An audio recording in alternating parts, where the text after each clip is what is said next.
அஸ்ஸலாமு அலைக்கும் வரஹ்மத்துல்லாஹி வபரகாத்துஹு. சூரத்துல் காஃபிரூன் எல்லாருக்குமே தெரிஞ்ச சூறா. அது எந்த சூழ்நிலையில் இறக்கப்பட்டதுன்னு தெரிஞ்சுக்குவோமா?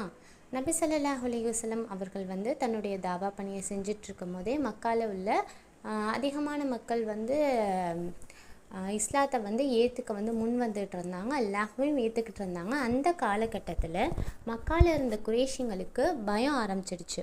எல்லா மக்களுமே அல்லாஹ்வை வணங்கிட்டு போயிட்டா நம்ம தெய்வங்களை வணங்குறதுக்கு யார் இருப்பான்ற ஒரு பயம் வந்துச்சு.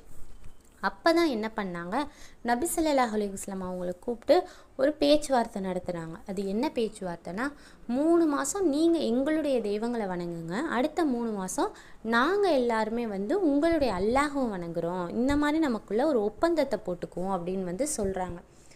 இந்த மாதிரி சூழ்நிலையில் தான் அல்லாஹ் சூரத்துல் காஃபிரூனை இறக்குனான். அந்த சூறாவில் என்ன சொல்லியிருக்காங்கன்னா, நீங்கள் உங்கள் தெய்வங்களையும் வணங்குங்க, நாங்கள் எங்களுடைய அல்லாஹ்வையும் வணங்கிக்கிறோம், உங்களுக்கு உங்களுடைய தெய்வமாகவே இருக்கட்டும், எங்களுக்கு எங்களுடைய அல்லாஹ்வே போதுமானவன்றது.